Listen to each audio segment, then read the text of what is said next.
de su tiempo. Así que hay que tener harta paciencia, pero en fin, ya estoy contento porque estoy avanzando y quiero volver a correr luego. Pero bien. Qué bueno, profe. Muchas gracias por la preocupación. Oye, vamos a retomar lo que conversamos el viernes de la semana anterior. En el tratamiento de los delitos contra la propiedad, que específicamente la gran mayoría de ellos son contra el patrimonio, como vamos a ver a continuación, pero cometidos por medios inmateriales, en el cual ya no es la fuerza en las cosas o la violencia o intimidación en las personas que nos lleva al delito, a los delitos contra la propiedad cometidos por medios materiales, hurtos, robos, sino en la familia de los fraudes. Los fraudes. Y indicábamos en la sesión anterior que todos estos delitos que vamos a comenzar a ver constituyen defraudaciones, pero las defraudaciones en sí mismas no es un tipo penal, no es que exista el tipo de defraudación. Nadie puede ser condenado por defraudación, sino que hay que ceñirse a alguno de los fraudes contenidos en nuestro Código Penal o leyes especiales, sea un fraude por engaño o sea un fraude por abuso de confianza. ¿Qué significa esto? A modo de resumen, que defraudar es causar un perjuicio y ese perjuicio puede ser causado por un fraude por engaño que da origen a la familia de las estafas o bien un fraude por abuso de confianza que da origen fundamentalmente a las hipótesis de apropiación indebida y de administración desleal, artículo 470, número 1 y 11 respectivamente. Entonces, nosotros vamos a comenzar a analizar los fraudes por engaño, la familia de las estafas. Y al final de la sesión pasada, nos deteníamos en el párrafo octavo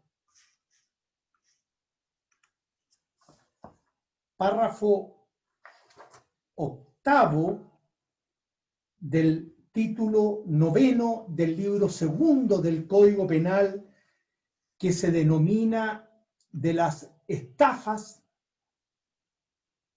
y otros engaños, de las estafas y otros engaños. Aquí,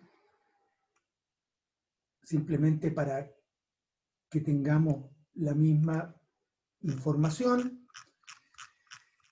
estafas y otros engaños. Entonces,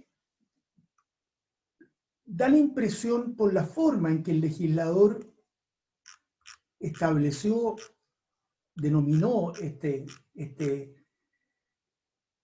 párrafo octavo. ¿Lo están viendo ahí en pantalla?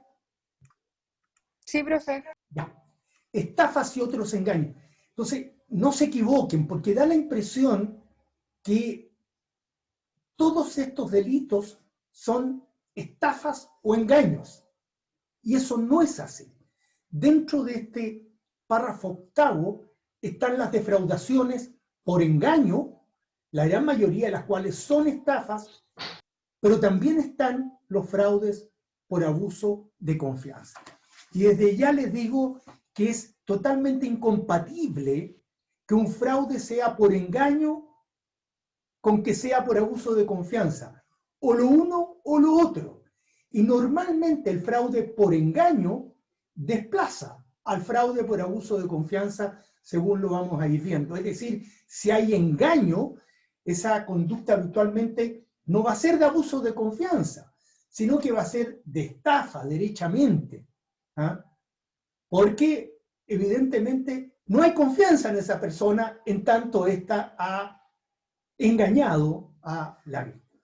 Entonces, de esto se deduce, de esto que estamos conversando, que en el párrafo 8 están los fraudes por engaño y los fraudes por abuso de confianza. Engaño en este caso es el género, la estafa es la especie. ¿Ah? El abuso de confianza es el género, la apropiación indebida, la administración desleal, la especie. Entonces,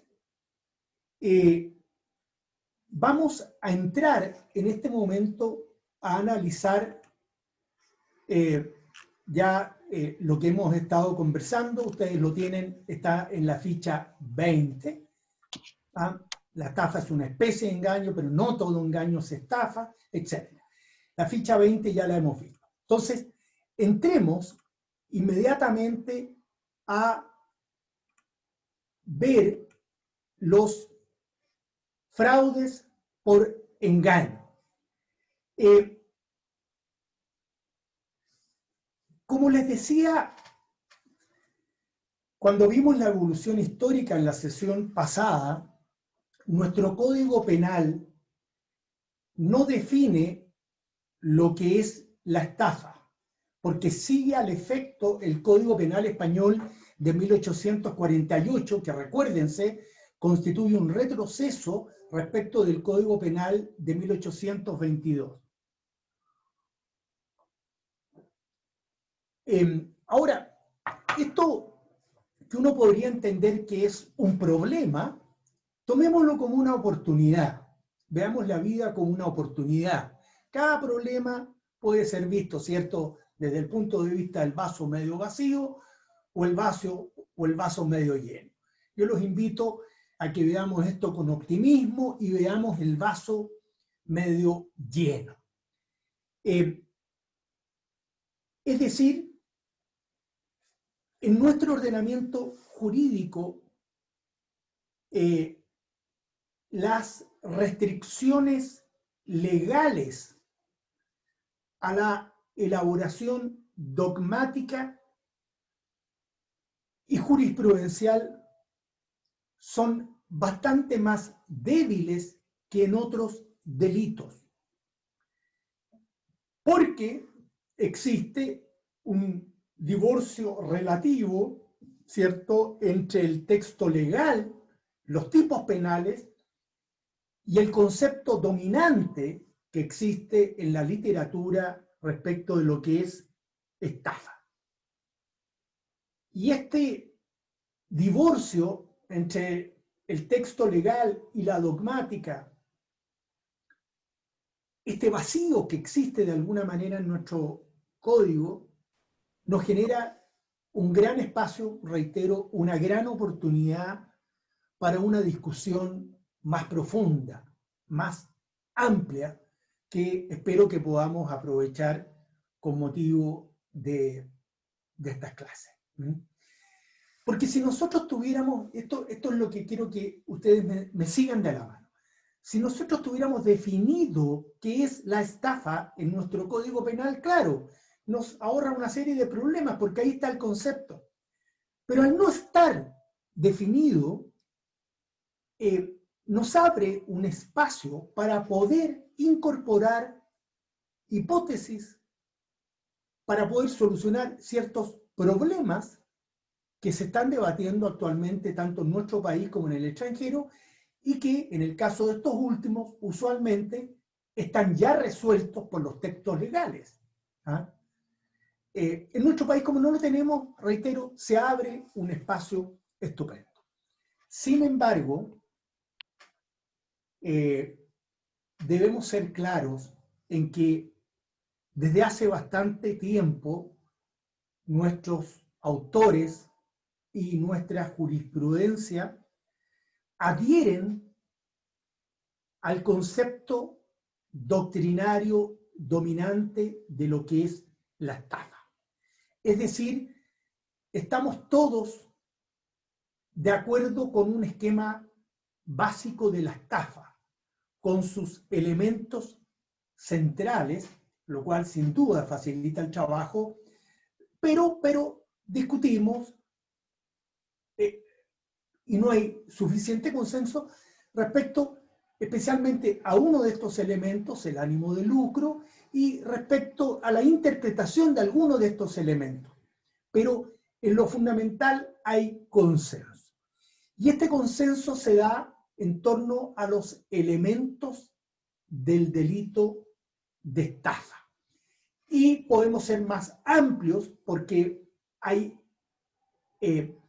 fraudes por engaño que no necesariamente se denominan estafas, pero son fraudes especiales. Entonces uno puede decir, existe cierto consenso respecto a los elementos de todo fraude por engaño, que por cierto corresponden también a los elementos de la estafa. ¿Ah? Pero esos elementos estructurales están relativamente claros. ¿Cuáles son?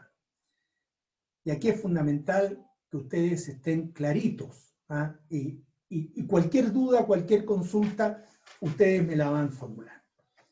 En primer lugar, se requiere de un engaño. Es básico, es el elemento central, el núcleo, el alma de toda estafa. Tiene que haber un engaño, una simulación o una disimulación, pero un engaño que sea idóneo, que sea apto para poder generar un error, es decir, una falsa representación de la realidad de parte de una persona natural. Ya tenemos los dos primeros elementos. Tiene que haber un engaño que provoque un error. Luego, en tercer lugar, se requiere que producto de ese error se efectúe una disposición patrimonial. Hay un engaño que genera un error, el error provoca una disposición patrimonial que causa perjuicio. Cuarto elemento, perjuicio. Tercer elemento, disposición patrimonial. Segundo elemento, error. Primer elemento, engaño. Y eventualmente, como les decía hace un rato, habría un quinto elemento, que es el ánimo de lucro, que es el más discutido especialmente en nuestro país. Entonces, 5 elementos. 4, que hay absoluto consenso. Quinto, con ánimo de lucro. Y entre todos estos elementos debe existir la necesaria relación de causalidad. Es decir, tiene que haber un engaño y ese engaño es el que genera, el que provoca el error. Y el error causalmente es el que genera la disposición patrimonial. Y esa disposición patrimonial, de esa disposición patrimonial se deriva el perjuicio. ¿Ah? Engaño, error, disposición patrimonial, perjuicio, y bueno, si hay ánimo de lucro, el ánimo de lucro tiene que ser proveniente de esa disposición patrimonial perjudicial motivada por un error generado por un engaño. Profesor. ¿Ah?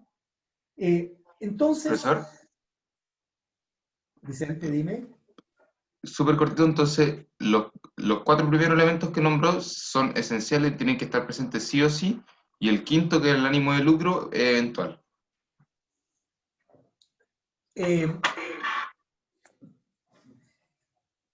Mira, respecto de los 4 primeros elementos, quédense ustedes tranquilos, porque vamos, por cierto, a entrar a analizar en detalle cada uno de estos elementos.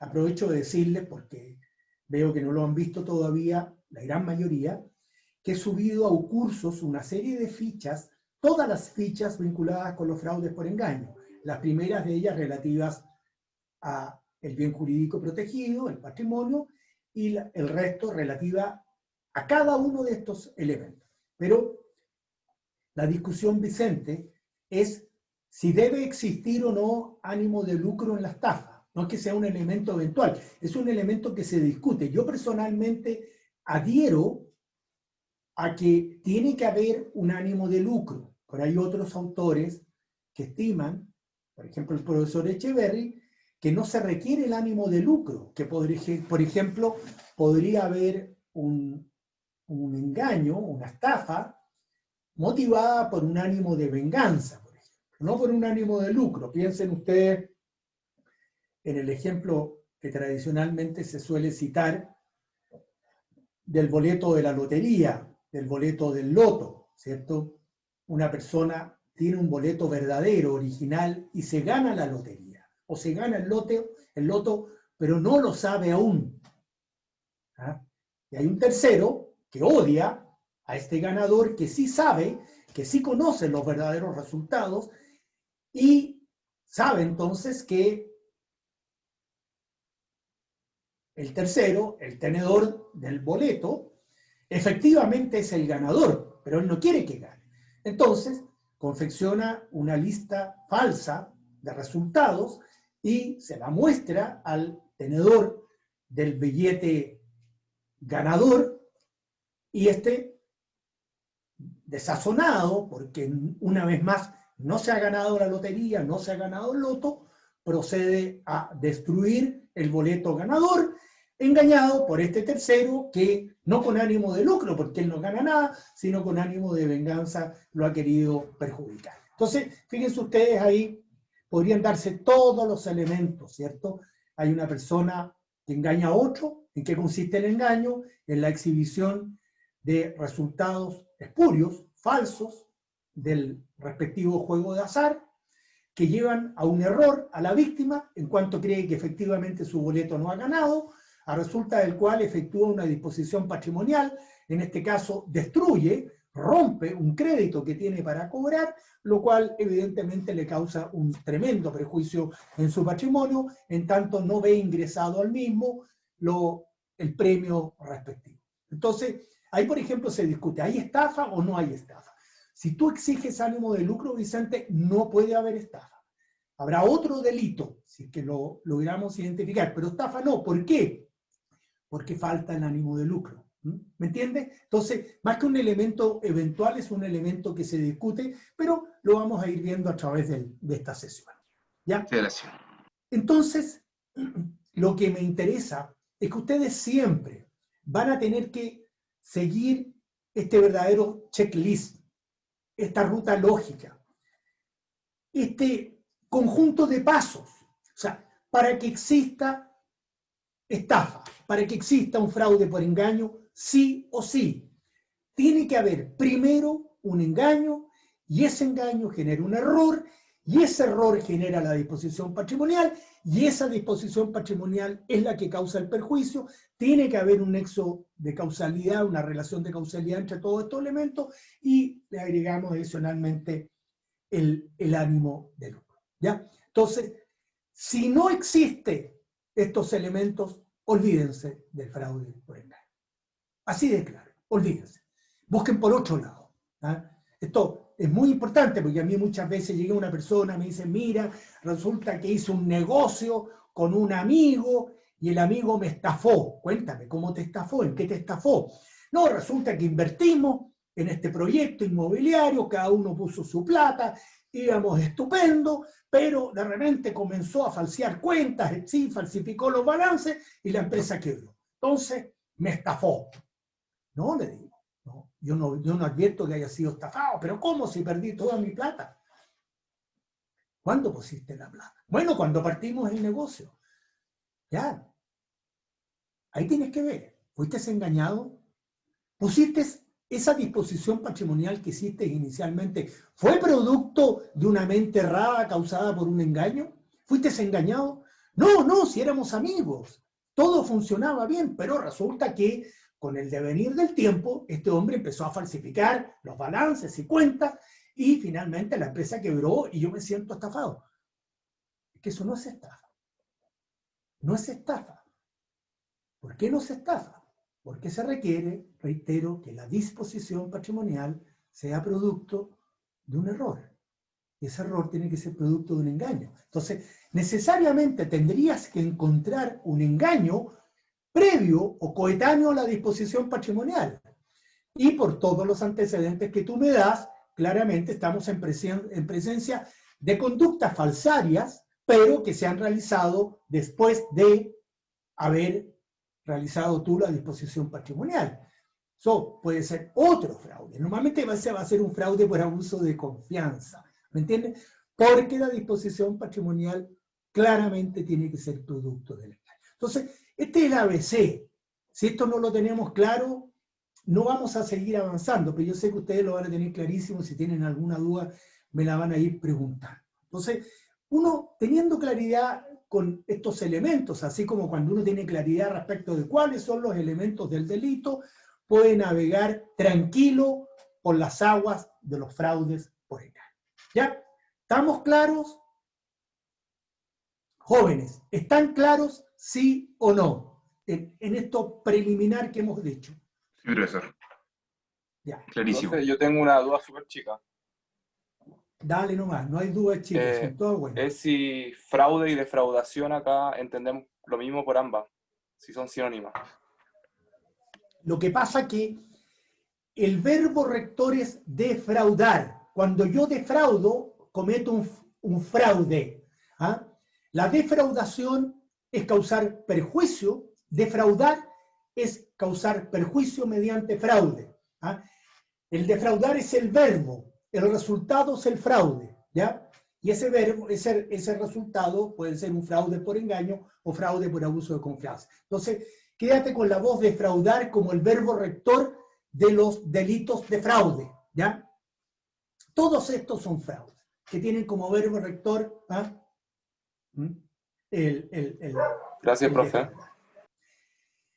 Bien, entonces, ahora vamos a entrar a un tema que es complejo, y tengo la obligación de advertirles, es el tema de los más complejos que vamos a ver, y es fundamental, el bien jurídico protegido.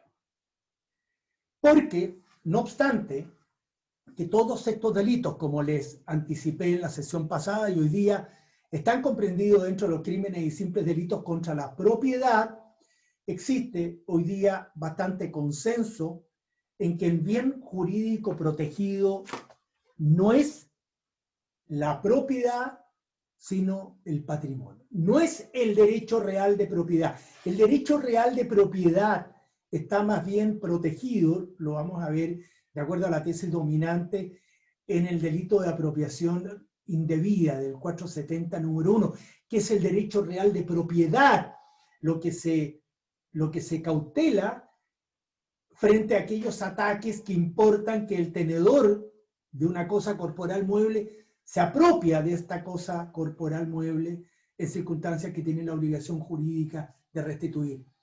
Pero ese derecho de propiedad que yo tengo sobre una cosa, aquí estamos hablando del concepto de patrimonio, que es un concepto mucho más amplio, que incorpora, por cierto, las cosas corporales, pero el derecho de propiedad, pero también incorpora otros bienes que no necesariamente son corporales. Incorpora activos, incorpora también los pasivos. Dentro de un patrimonio yo tengo los activos, yo tengo los pasivos.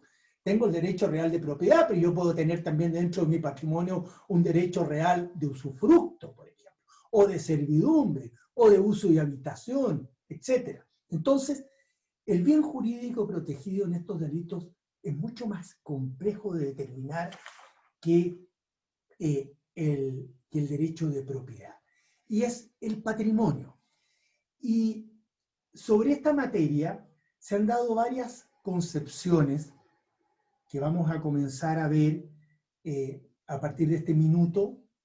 Les menciono el concepto o la concepción jurídica del patrimonio. En segundo lugar, la concepción económica del patrimonio. En tercer lugar, una concepción jurídica económica, una concepción mixta del patrimonio. En cuarto lugar, hay ciertas correcciones o ciertas rectificaciones individualizadoras del concepto mixto del patrimonio. Y por último, hay lo que se denomina la concepción personal del patrimonio, vinculado con lo que es la doctrina de la frustración del fin. Entonces, hay básicamente 5 grandes conceptos de patrimonio. Y estos conceptos que los vamos a comenzar a estudiar ahora y que están incluidos en las fichas que hemos subido, les estoy exhibiendo la ficha 21, que es fraudes por engaño, bien jurídico, patrimonio, concepción jurídica del patrimonio. Después vamos a tener la ficha 22, concepción económica del patrimonio, la ficha 23, concepción jurídica económica del patrimonio, la ficha 24, correcciones normativas individualizadoras del concepto mixto de patrimonio, y la ficha número 25 está respecto de la concepción personal del patrimonio. No es que sea personal mía, sino que así se denomina la concepción personal, que incorpora elementos subjetivos en el concepto de patrimonio. Entonces, aquí nos vamos a tener que detener, vamos a comenzar con la ficha número 21, yo por eso les pido que ustedes las bajen, que las tengan, que vengan que participen en clase con estas fichas, porque ahí de alguna forma están los elementos fundamentales para que ustedes puedan participar, para que ustedes puedan reflexionar, para que puedan hacer preguntas, para que puedan interpelarse entre ustedes y finalmente la clase sea mucho más provechosa desde el punto de vista de lo que más me interesa es la participación activa de ustedes, aun cuando entiendo las dificultades que conlleva hacerlo por esta vía. Entonces, quisiera solamente reiterar la importancia de este concepto de patrimonio, de la concepción que nosotros adhiramos, porque en definitiva esto está íntimamente vinculado, es como la otra cara de la moneda del concepto de perjuicio. De seguir cualquiera de estas teorías, yo voy a lograr identificar si hay o no hay una afectación al patrimonio. En el fondo, si hay o no hay perjuicio. Entonces, cada vez que yo diga, por ejemplo, si nosotros seguimos la concepción jurídica del patrimonio, ¿ah? Que se las voy a explicar de ahí se deriva entonces cuál es el concepto de perjuicio. Va a ser un concepto jurídico de perjuicio. Y vamos a encontrar que existe perjuicio porque precisamente se afecta el patrimonio, entendido como un concepto jurídico, ¿no?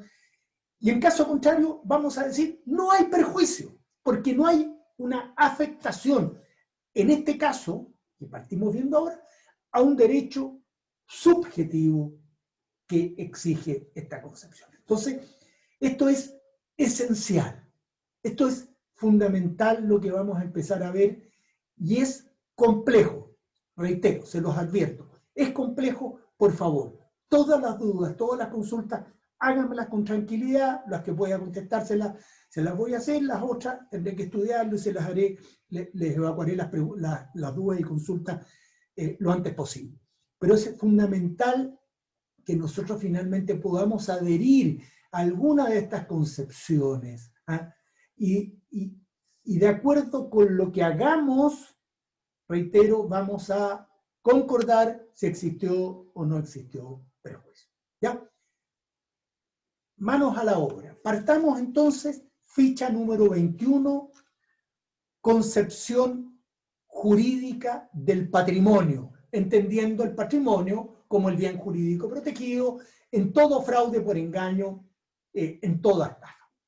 Entonces, para esta concepción, el patrimonio es un conjunto de derechos y deberes patrimoniales reconocidos por el derecho, es decir, es un derecho subjetivo, de que es titular una persona cuya lesión conlleva, con independencia de que se produzca o no se produzca, una pérdida evaluable económicamente, la existencia de un daño patrimonial.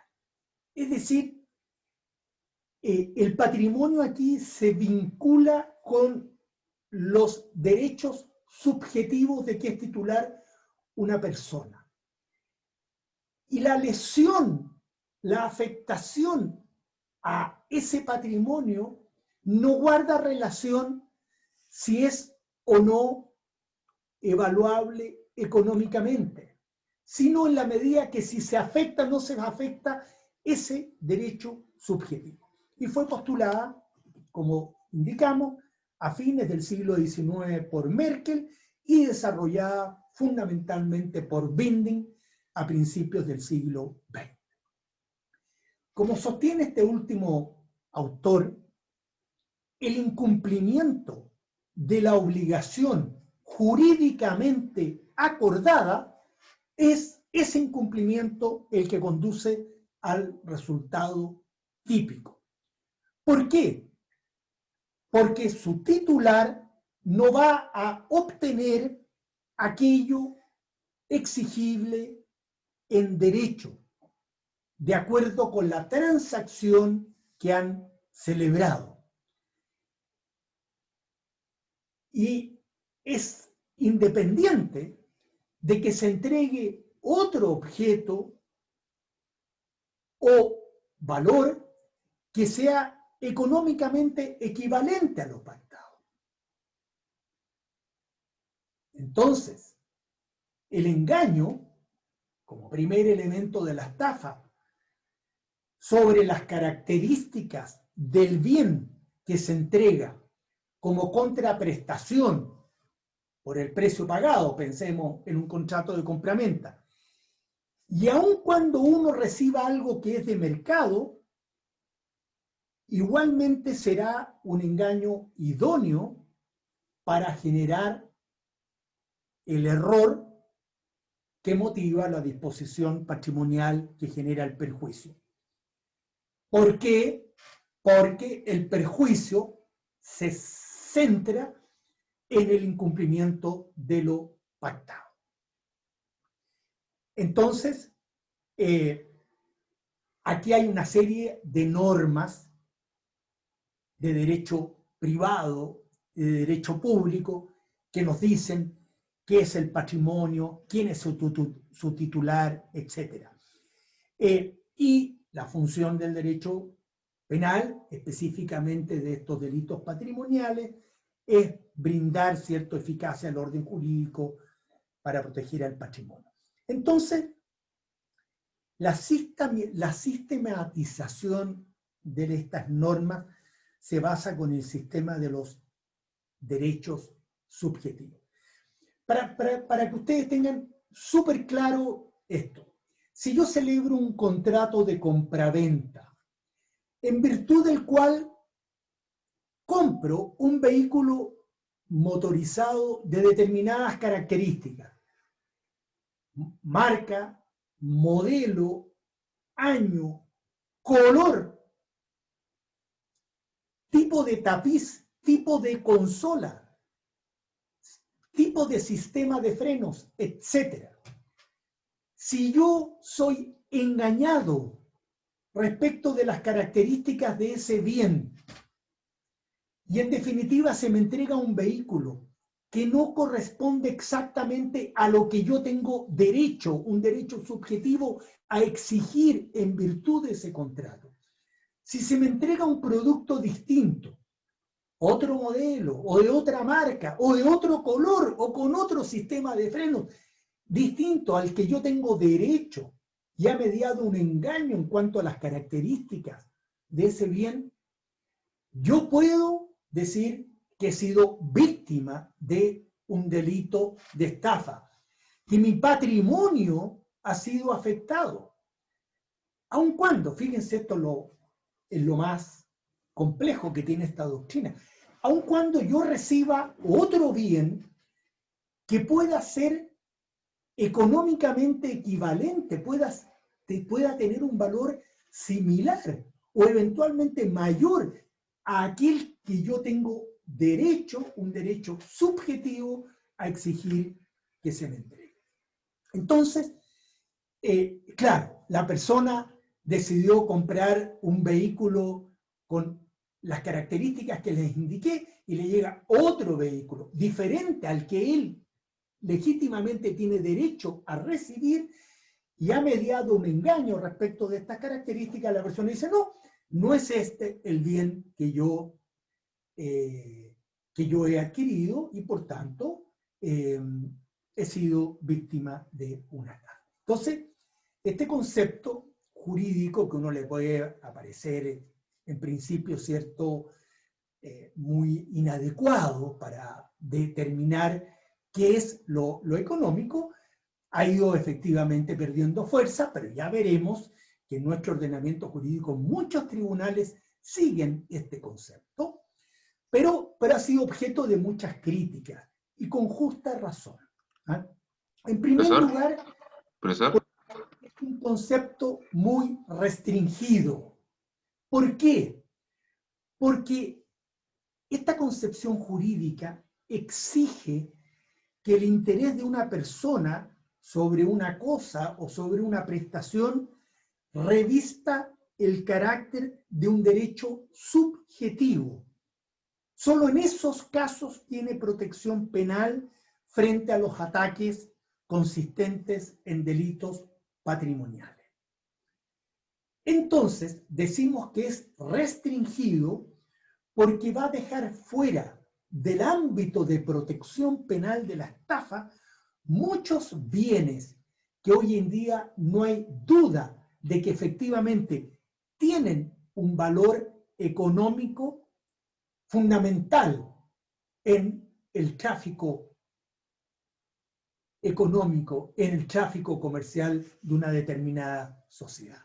Por ejemplo, el know-how. Por ejemplo, las expectativas. Por ejemplo, la clientela, la fuerza del trabajo, los secretos industriales. ¿Ah? Piensen ustedes todos los secretos vinculados con la tecnología, por ejemplo. Entonces, uno dice, yo tengo un derecho subjetivo sobre la clientela. No, yo puedo tener una expectativa de que voy a tener en este negocio que me están vendiendo, que voy a tener una muy buena clientela, pero yo no soy dueño de los clientes. El know-how, el conocimiento, los secretos, la información, etcétera, la fuerza de venta, etcétera. Todo eso, en tanto no existe un derecho subjetivo sobre lo mismo, cada vez que haya una afectación de eso, no hay afectación al patrimonio. Para que les quede claro. O sea, yo vendo una empresa asegurándole al cliente, al comprador, que tengo una determinada clientela, que tengo un lucro cesante, que tengo clientes, que tengo fuerzas de venta, que tengo secreto industrial, etcétera, etcétera, etcétera, y resultó todo eso ser falso, no hay perjuicio. ¿Por qué? Porque no tengo un derecho subjetivo. ¿Ah? Por eso es muy restrictivo, por una parte, pero paradojalmente es muy amplio. ¿Por qué es muy amplio? Porque admite como objeto de ataque cualquier bien o prestación respecto del cual se pueda tener un derecho subjetivo, no obstante no importar una pérdida económica. Entonces, por un lado restringe al derecho subjetivo, pero por otro lado es mucho más amplio, pero que cada vez que haya afectación a un derecho subjetivo, aun cuanto, reitero, no tenga una afectación económica, habría afectación al patrimonio y por tanto habría perjuicio. Ahora, también se le critica, con razón, porque excluye la posibilidad de la compensación como criterio de apreciación del daño. Porque claro, si en el ejemplo que yo les ponía del automóvil, si yo lo hubiera hecho este ejemplo antes de comenzar la clase, ¿cierto? Ustedes compran un vehículo en 8 millones de pesos. Y compran un vehículo con determinadas características. Y finalmente les llega otro vehículo. No el que ustedes querían, otro distinto, pero que vale los mismos 8 o incluso más millones de pesos. ¿Hay perjuicio?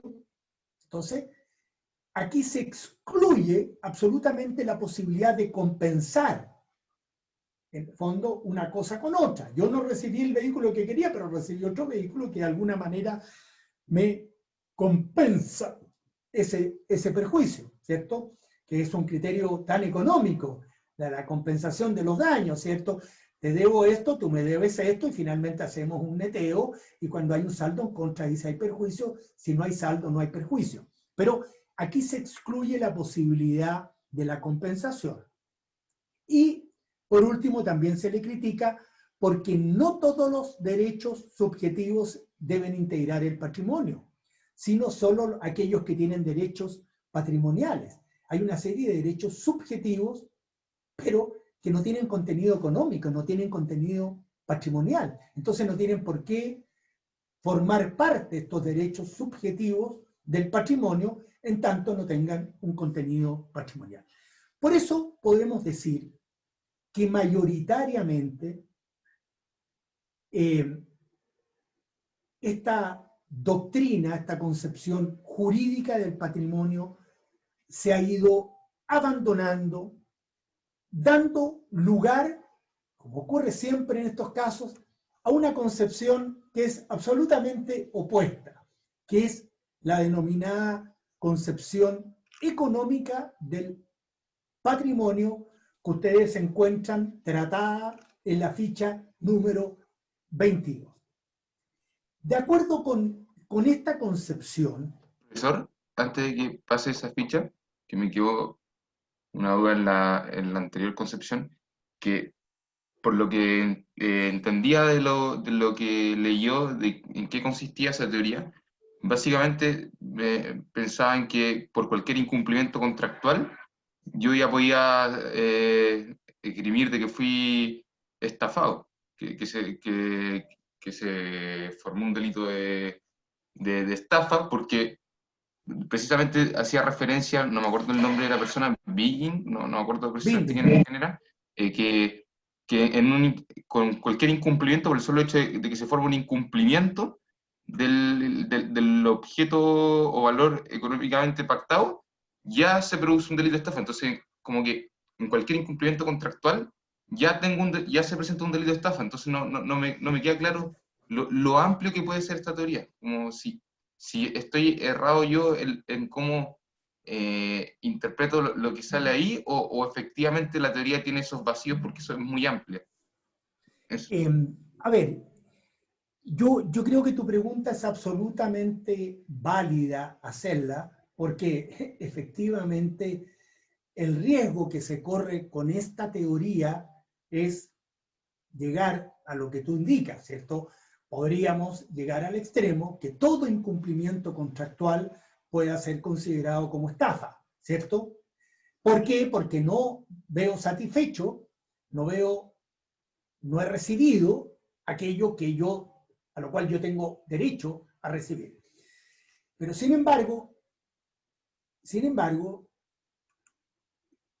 tienen que darse todos los elementos de la estafa. Eso es lo importante, esa es la observación que yo hago a tu afirmación. ¿Ah? ¿Cierto? El incumplimiento de la obligación jurídicamente acordada conduce al resultado, pero tiene que haber engaño sobre las características del bien. Te lo estoy subrayando en la ficha número 21. O sea, no es que cualquier incumplimiento, pero si yo te engaño, si yo te garantizo, te aseguro, por ejemplo, que te voy a mandar un vehículo y te mando fotografías, te mando folletos, etc. Y te digo, este es el vehículo que usted va a recibir. Te mando las fotos, te mando los catálogos, te mando todo. Y tú, sobre la base de esa evidencia, de ese engaño, efectúas la disposición patrimonial equivocadamente de que vas a recibir ese vehículo y no otro, efectivamente va a haber una estafa. Pero tiene que mediar un engaño. Ya les dije, el engaño es clave, es esencial. Si no hay engaño, no puede haber estafa. Entonces, aquí el engaño tiene que ser sobre las características del bien. Entonces, pregunta, respuesta. Si efectivamente tú fuiste engañado, en el ejemplo que te hemos dado, que te han exhibido fotografías, catálogos, folletos, de que tú vas a recibir un vehículo X, y tú sobre esa falsa representación de la realidad, en ese entendido, efectúas la disposición patrimonial, compras, importas, por ejemplo, el vehículo, y te llega un vehículo totalmente distinto al que se te dijo y se te, de alguna manera, garantizó, se te exhibió que ibas a recibir, yo creo que perfectamente, de acuerdo a esta teoría, tú vas a sufrir una estafa. Esto es bien interesante. Estamos viendo una época muy excepcional, no sabemos lo que va a pasar en el verano, pero soñar no cuesta nada, ¿cierto? Soñemos un poco con el verano, ¿eh? Soñemos con un viaje a una isla caribeña, ¿eh? A esas islas paradisíacas. Compremos un paquete turístico. ¿Qué les parece? ¿Les gustaría irse de vacaciones? Nos vamos a una isla, ¿cierto? Entretenida, todo el curso, toda la facultad, toda la generación, ¿cierto? De vacaciones a una isla paradisíaca. ¿Cómo puedo yo verificar? Porque muchas veces, al menos a mí me ha pasado, el desencanto, la frustración. La isla no era lo paradisíaca que me mostraron en la fotografía. Me entregaron una folletería del tipo de habitación que yo iba a tener absolutamente distinta a la que efectivamente recibí. El buffet no era como me lo indicaron. La piscina era una piscina chiquitita y no era esa tremenda piscina que aparecía en las fotos. ¿Cómo yo puedo verificar? ¿Se fijan? Hay muchas estafas vinculadas con paquetes turísticos, por ejemplo. ¿Cómo yo verifico?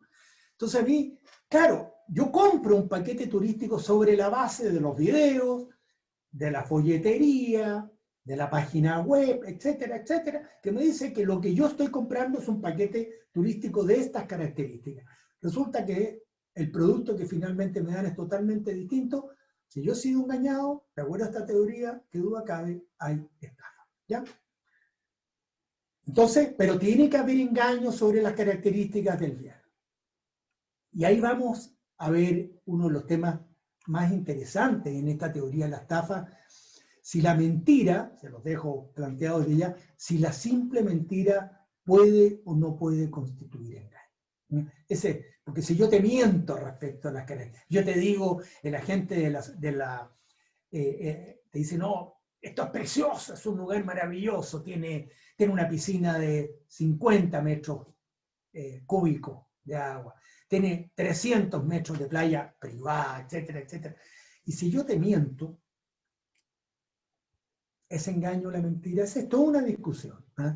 Porque distinto es si yo esa mentira te la refuerzo con fotos, con videos, con página web, con folletería, etcétera, etcétera, que ya no es una simple mentira, es un engaño propiamente tal.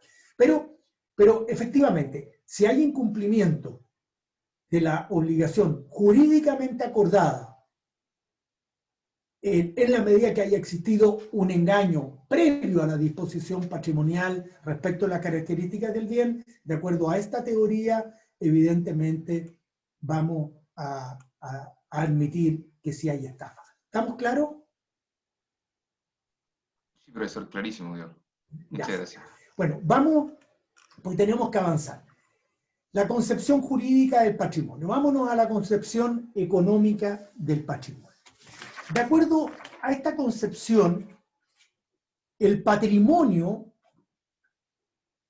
es un conjunto de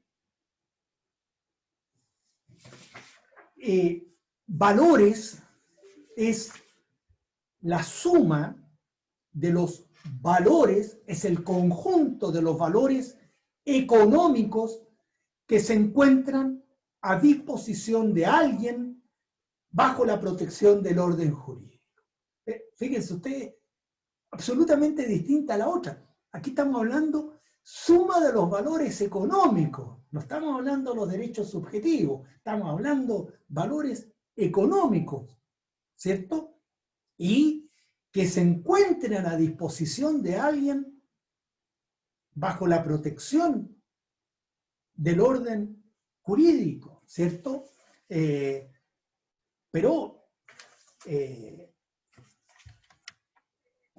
Pero esta protección ya la vamos a ver absolutamente mínima,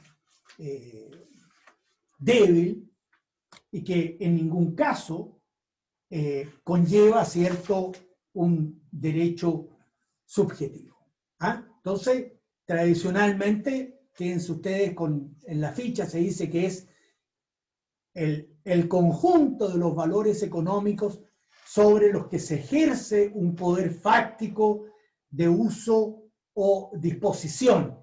Y vamos a ver que esto de la protección jurídica es muy débil y por eso vamos a ver todos los correctivos que se hacen. Pero tiene como punto de partida, habitualmente se cita esta famosa sentencia del 14 de diciembre de 1910 del Pleno del Tribunal del Reich, que dice que el concepto de patrimonio es, en primer lugar, en primera línea, un concepto de la vida económica. Patrimonio es poder económico. Patrimonio es todo aquello que tiene valor para las relaciones económicas de una persona. Es decir, todo aquello que tenga valor o un bien para esa persona, ya que el sistema de la economía monetaria, en el sistema de la economía monetaria, todo valor puede expresarse en dinero. Por eso dice, realmente, es el patrimonio en la suma de los bienes pecuniarios de una persona. Esto uno lo entiende más, ¿cierto? En un concepto más coloquial de lo que es el patrimonio. Normalmente uno entiende, las personas cuando hablan, esto forma parte de mi patrimonio, está pensando en los bienes económicos, en el dinero, en las cosas que tiene, más que en los derechos subjetivos. Entonces, con esta concepción, nos vinculamos no con lo jurídico, que es la otra, sino que nos vinculamos directamente con el tráfico económico, prescindiendo precisamente de este requisito previo del derecho privado de tener que tener un derecho subjetivo sobre la cosa o sobre el bien. Y lo relevante para confirmar la existencia del delito será el saldo contable, el saldo monetariamente evaluable, ¿ah? que ya veíamos que la concepción jurídica deja absolutamente de lado. Este es el criterio que normalmente usan los contadores, los ingenieros comerciales, ¿cierto? Cuando tienen que determinar qué forma parte de tu patrimonio, dicen, bueno, estos son los activos, estos son los pasivos, unos se compensan con otros, y finalmente, ¿cuál es la última línea? ¿Qué es lo que queda? ¿Cuál es el saldo contable? El saldo monetariamente evaluable. Y entonces, como consecuencias prácticas de seguir este concepto económico, vamos a dejar fuera de los delitos patrimoniales aquellos ataques contra objetos carentes de significación económica. Yo puedo tener derechos subjetivos, en fin, pero si no tiene valor económico, no forman parte del patrimonio. En segundo lugar, la segunda consecuencia práctica es la importancia de la compensación en la apreciación final del daño, en que esta concepción económica acepta absolutamente que opere la compensación. Y en tercer lugar, quedan dentro todos los bienes que tengan una significación económica, sin importar, reitero, si formalmente constituyen o no constituyen derechos subjetivos. Ahora, ¿cuál es el problema que tiene esta concepción? Que hasta el momento aparece como muy seductora. La crítica fundamental es la de su prescindencia de cualquier punto de vista normativo. Por eso yo les decía al comienzo que lo jurídico es muy tenue, es muy relativo, porque la concepción jurídica exige un derecho subjetivo. Esta no exige prácticamente nada. El concepto de patrimonio, y esta es la gran crítica que se le hace, requiere poder adjudicarle a alguien o requiere poder adscribirle a alguien, persona natural o jurídica, un conjunto de bienes. Alguien tiene que ser titular de ese patrimonio, de ese conjunto de bienes, pero tiene que tener un título para que yo diga, este es mi patrimonio. Esto forma parte del patrimonio de la empresa. Y para esta concepción basta, por eso decíamos, lo tenue, lo delgado que es el vínculo jurídico, porque para esta concepción basta con la posibilidad fáctica de aprovechamiento económico. Lo que implica, por cierto, una contradicción valórica entre la protección penal del patrimonio y su protección extrapenal. ¿De qué estamos hablando? Imagínense ustedes, esto pasa todos los días, un ladrón entra a robar una casa, roba joyas, bienes valiosos. ¿Forman parte del patrimonio de ese ladrón esos bienes? En términos de que el derecho penal lo va a proteger en la medida que ese ladrón posteriormente es birlado, estafado por otro más astuto que él, ¿cierto? Entonces, el botín del ladrón ¿forma parte de su patrimonio? De acuerdo a esta teoría, sí. El usurero, por ejemplo, el que cobre una tasa de interés mayor a la máxima convencional, que tiene un dinero mal habido, ¿cierto? Ustedes vieron, ¿cierto?, El mercader de Venecia, de Shakespeare, ¿cierto? Ese producto de la usura, de un delito. Por eso hablamos de la contradicción, ¿cierto?, que existe entre, por un lado, el ordenamiento jurídico castiga la usura, castiga el robo, pero por otro lado lo protege desde el punto de vista que, de acuerdo a esta concepción, el derecho penal debiera proteger el botín del ladrón o los dineros del usurero. Entonces, ellos, si son estafados respecto de ese dinero producto de la usura o respecto de esos bienes robados, si son engañados, efectivamente tendrían una afectación a su patrimonio, pero el derecho penal protegería relaciones patrimoniales que el derecho privado e incluso el propio derecho penal reprueba. Entonces, esta es una gran crítica, que tiene esta concepción que de alguna manera, reitero, aleja todo lo jurídico o lo deja en una línea muy tenue en orden de adjudicarle o vincular o asignarle un patrimonio a una determinada persona. Y por eso, como ocurre normalmente con todas estas teorías cuando son extremas, ¿cierto? La jurídica, la económica, teorías antagonistas, hay una tercera concepción que de alguna manera es una de las más aceptadas, mayoritariamente aceptadas, es la denominada concepción mixta o conciliadora, que surge como una corrección de las dos concepciones anteriores.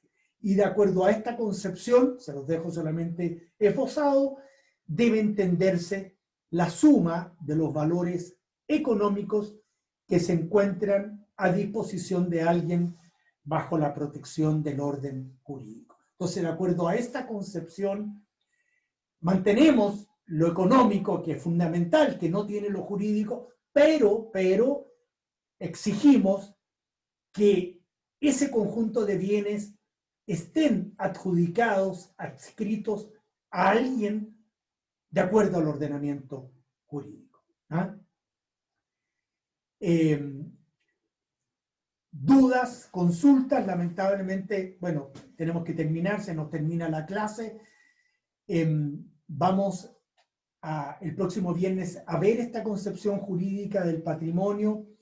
Vamos a ver algunas concepciones rectificadoras de esta tercera, y la última, la más novedosa, la concepción personal, que está muy vinculada con lo que es la teoría de la frustración del fin. Piensen ustedes, solamente se los dejo planteado en una persona que vive, ya que estábamos citando la isla caribeña, que vive en la isla caribeña y manda a comprar un aire acondicionado o un freezer, y le llega un calefactor. O al revés, ¿cierto? Un esquimal que vive en Alaska y que está con mucho frío, que manda a comprar un calefactor y le llega un freezer o un refrigerador, que no le sirve absolutamente para nada, aunque económicamente tenga todo el valor. Se frustra, en fin, lo que quería esa persona. Entonces, vamos a ver en la próxima clase, no sé si tienen dudas, si tienen consultas respecto de esto, vamos a seguir volviendo, pero reitero, dependiendo de la concepción que tengamos de patrimonio, vamos a tener la concepción del prejuicio. ¿Ah? Profe, Dime. en ese sentido, el bien jurídico protegido, por ejemplo, en esta última concepción que había nombrado, también podría ser la confianza o la seguridad jurídica de, por ejemplo, contratar con otras personas, porque, o sea, entiendo como los números y el valor que tiene el dinero, pero también como hay como una confianza que uno debería tener en las otras personas y que igual se vio el encuentro. Y en ese sentido, por ejemplo, el ánimo subjetivo que se pide, en vez del ánimo de lucro, en ese sentido podría ser el ánimo de engañar a otro, el ánimo de estafar, la confianza. Mira, respecto del bien jurídico protegido, en general existe absoluta, yo diría, concordancia de qué es el patrimonio, el patrimonio. El punto es qué rol juega la confianza dentro de las relaciones patrimoniales. Yo me voy a referir a eso. Por eso es muy interesante tu pregunta, porque normalmente en las relaciones patrimoniales vinculados con una estafa, hay un vínculo de confianza, efectivamente. Entonces, el punto es cuál es el rol que cumple esa confianza. Y se van a sorprender en que para algunos autores, me parece muy interesante, pero quiero dejárselos planteados, porque como me hiciste la pregunta, algunos autores estiman que ese vínculo de confianza lo transforma en garante. y ahí entonces a la posibilidad de aceptar una estafa por omisión. ¿Ah? Entonces, yo te diría, es extraordinariamente interesante el tema de la confianza en estos fraudes, qué rol cumple, porque no es un fraude por abuso de confianza, porque esa es la familia de la apropiación indebida y la administración desleal. Aquí el núcleo no es la falta de confianza, sino que es el engaño. Y aquí, o eres engañado o hay un abuso de confianza, o lo uno o lo otro. Y si hay engaño, desplaza la confianza. Pero igual, el tema de la confianza es muy interesante, reitero, en orden de si aceptamos o no aceptamos la estafa por omisión. ¿Ah? Entonces, creo que les mencioné el otro día el ejemplo. Ustedes son anticuarios, están convencidos de que tienen un cuadro que es falsificado y llega a comprar a la tienda un experto en cuadro y advierte que ese cuadro que el anticuario equivocadamente piensa que es falso, este comprador advierte que es verdadero y lo compra sin advertirle al vendedor que el cuadro es verdadero. Entonces, hay estafa por omisión. ¿Estaba obligado ese comprador a sacar del error al vendedor? ¿Se fijan los problemas? ¿Qué rol juega ahí la confianza? Pero en fin, los invito a que el tema de la confianza lo veamos después del bien, no con motivo del bien jurídico protegido, porque en eso hay contexto de qué es el patrimonio, sino con motivo de lo que es la estafa por omisión. Incluso, reitero, como posible posición de garante. ¿Alguna otra duda, alguna otra consulta? Solo que quería decirle que me quedó clarísimo, pero yo me refería a, por ejemplo, un delito pluriofensivo, no solo que afectara el patrimonio, sino que la confianza, pero me quedó clarísimo todo. Gracias. Sí, lo que pasa que, sí, yo creo, pero aquí quédate con lo más importante, que si nosotros teníamos que decir aquí, lo más importante, más que una violación a una confianza, que puede haberla, pero mucho más grave que eso, que hay un engaño. ¿Me entiendes? Yo te engaño a ti. Yo, por ejemplo, si yo soy vendedor de un cuadro, que sé que es falso, yo falsifico un certificado de que es verdadero. Es cierto, tú me lo compras sobre la base de mi confianza, de que confías en mí, pero yo te estoy engañando porque te estoy mostrando un documento que dice que el cuadro es verdadero y el cuadro es falso. Entonces, eso es un engaño, esa es una estafa. Ahora, cuando no hay engaño, la confianza es mucho más, ahí sí que asume un rol protagónico.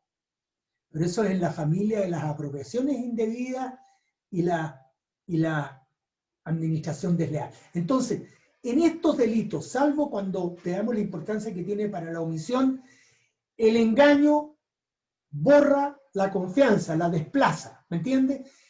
Si hay abuso de confianza y hay engaño, y el engaño es previo o coetáneo, debe primar el engaño. Entonces,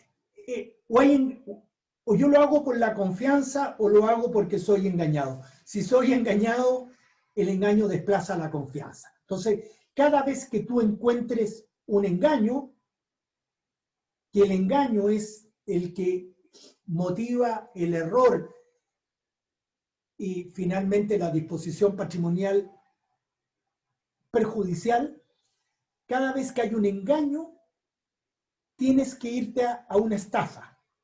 El engaño es incompatible desde el punto de vista de los fraudes con el abuso de confianza. Y si concurrieran los dos, el engaño domina y se aplica con preferencia a lo que es un abuso de confianza. ¿Ya? Sí, profe, muchas gracias, de verdad. Gracias a ustedes. Jóvenes, que tengan buen resto de semana. Dios mediante, nos vemos el próximo miércoles. Por favor, estamos